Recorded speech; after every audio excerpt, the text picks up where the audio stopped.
வணக்கம் அன்பு நண்பர்களே, வாழ்க வளமுடன். மனவளக்கலை இந்த புக்ல இருந்து எண்ணம் ஆராய்தல் கடைசி பகுதி இது. நேற்று இது வரைக்கும் நம்ம படிச்சோம். செயலின் விளைவை முக்கியமாக கொள்ள வேண்டும், அது வரைக்கும் பார்த்தோம். இப்போ எந்த எண்ணத்தையும் உடனுக்குடன் அதன் வேரை ஆராய்ந்து வந்தோமேயானால் காலப்போக்கில் பிறர் எண்ணத்திற்கு ஆளாகாத விழிப்பு நிலை வந்துவிடும். தோன்றும் எண்ணங்களை அப்போதைக்கப்போது ஆராய்ந்து பார்த்தால் பிறகு இதுவே ஒரு நற்பழக்கமாகவும் இலகுவாகவும் மாறிவிடும். தெய்வீகத்தால் ஏதேனும் ஒரு எண்ணம் தோன்றுவதாக கண்டால் அதனை மதிக்க வேண்டும்.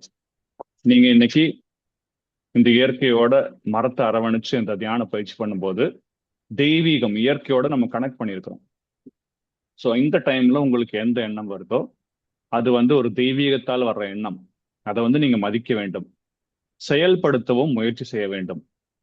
அதாவது எண்ணம் வந்தா செயல்படுத்தினாதான் அதுக்கோட ரிசல்ட்ஸ் கிடைக்கும். ராஜபோகத்தில் இருந்த சித்தார்த்தனுக்கு துறவு எண்ணம் ஏன் வந்தது? சித்தார்த்தன் அவர் ஒரு ஒரு கிங்கோட சன்னு.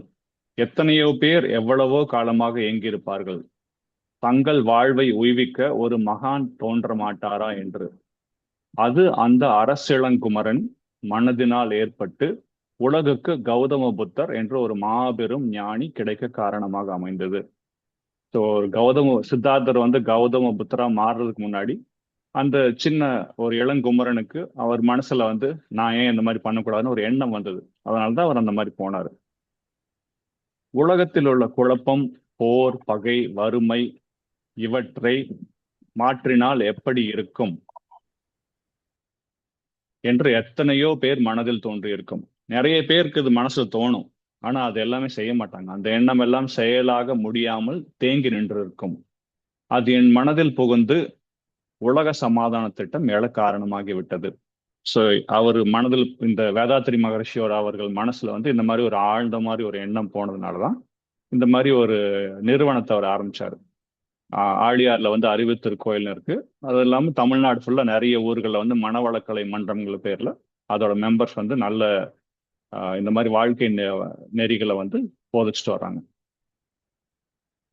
அருள் துறையில் நாம் பிரவேசிக்க காரணமா இருந்தது கூட தெய்வீகமாகவே இருக்கலாம், அல்லது விட்ட குறை தொட்ட குறை என்பார்களே அந்த கருவமைப்பாகவும் இருக்கலாம்.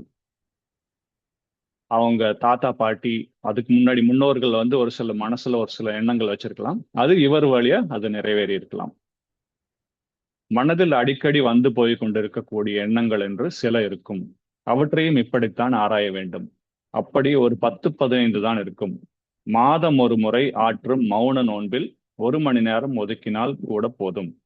அவர் ரெக்கமெண்ட் பண்றது மாசத்துல ஒரு நாள் மௌன விரதம் இருங்க, யார்கிட்டையும் பேசாதீங்க அப்படிங்கிறாங்க.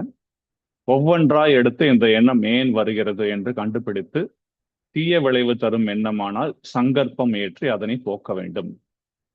தீய எண்ணங்களை கண்டு பயப்பட வேண்டும். தீயவை தீய பயத்தலால் தீயவை தீயினும் அஞ்சப்படும் என்றார் வள்ளுவர். தீவிர முயற்சி செய்து ஒரு நல்ல எண்ணத்தை தொடர்ந்து மனதில் வைத்திருக்க வேண்டும். நல்ல எண்ணம் வந்ததுன்னா முயற்சி பண்ணி அதை முடிஞ்ச அளவுக்கு உங்க மனசில் தக்க வச்சுக்கோங்க. தீய எண்ணம் எழுவதற்கு இடம் இருக்காதபடி எந்த நேரமும் ஏதோ ஒரு நல்ல சங்கற்பத்தை மனதில் சுழல விட்டு கொண்டிருந்தாலும் கூட தீய எண்ணத்தை அது விளக்கும். வாழ்க்கையின் அந்தந்த காலகட்டத்தில் ஏற்படும் பிரச்சனையை வெற்றி கொள்வதற்கான சங்கற்பமாகவும் அது இருக்கலாம், அல்லது வாழ்க்கையின் முன்னேற்றத்திற்கான பொதுவானதொரு சங்கற்பமாகவும் இருக்கலாம். தீய எண்ணத்திற்கு ஒருபோதும் மனதில் இடம் அளிக்கவே கூடாது. நல்ல எண்ணத்தை தேடி பிடித்து மனதில் ஏற்றி வைக்க வேண்டும். மனதில் அடிக்கடி போகும் எண்ணங்களை ஆராயவும் வேண்டும்.